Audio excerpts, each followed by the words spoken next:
சென்னை தியாகராய நகர் மேம்பாலத்தின் மீது நிறுத்தப்பட்டிருந்த கார்கள் இன்னும் எடுக்கப்படாமல் உள்ளன. இது குறித்த விவரங்களை செய்தியாளர் தமிழரசி வழங்க கேட்கலாம். தமிழரசி, நேற்று மழைக்கு பேரச்சம் கொண்டு அனைவரும் கார்களை மேம்பாலத்தின் மீது இறக்கி வைத்தனர். இப்போது போக்குவரத்து சீரான போதிலும் அங்கு கார்கள் நிறுத்தப்பட்டிருப்பது ஏதேனும் பாதிப்புகள் ஏற்படுகிறதா? போக்குவரத்திற்கு விவரங்கள்.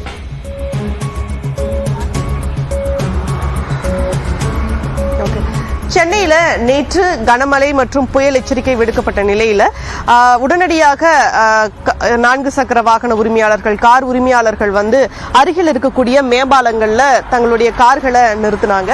குறிப்பா சென்னை டி நகர்ல இருக்கக்கூடிய மேம்பாலம், அதே போல வேளச்சேரி மேம்பாலம், பாடி மேம்பாலம்னு சென்னையில் இருக்கக்கூடிய பெரும்பாலான மேம்பாலங்கள்ல இந்த கார்களை பாதுகாப்பாக நிறுத்துவதற்காக நிறுத்தினாங்க. அதன் பிறகு சென்னையில கனமழை நீடித்தது. குறிப்பா நாம இப்ப இருக்கிறது டி நகர் மேம்பாலம்.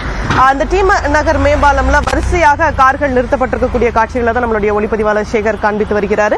இன்னும் இந்த கார்கள் இன்று விடுமுறை தினம் என்பதன் காரணமாகவும், தொடர்ந்து ஒரு வேளை மழை வரக்கூடிய பட்சத்துல மழை வரலாம் அப்படிங்கிற காரணத்துக்காகவும் இன்னும் உரிமையாளர்கள் கார்களை எடுக்காம இருக்காங்க. இன்று ஞாயிற்றுக்கிழமை என்பதன் காரணமாக சாலைகள்ல இந்த மேம்பாலங்கள்ல பெரிய அளவு போக்குவரத்து என்பது இல்லை. இதன் காரணமாக இன்னும் இந்த கார்கள் எடுக்கப்படல.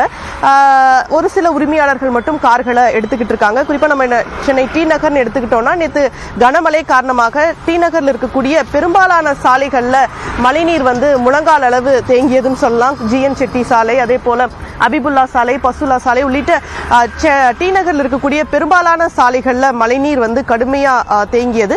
இந்த சூழல்ல பாதுகாப்பான இருப்பதற்காக மேம்பாலங்கள்ல உரிமையாளர்கள் கார்களை நிறுத்தினாங்க. இந்த நிலையில இப்ப டி நகர் பகுதிகளில் முழுமையா மழைநீர் வடிந்திருக்கக்கூடிய சூழல்ல இன்னும் கார்கள் எடுக்கப்படாம இருக்கு. இதனை அடுத்து போக்குவரத்து காவலர்கள் சரி செய்யக்கூடிய பணியில ஈடுபட இருக்காங்க. விவரங்களை வழங்கியமைக்கு நன்றி தமிழரசி. தொடர்ந்து சூப்பர் 60 செய்திகளை பார்க்கலாம்.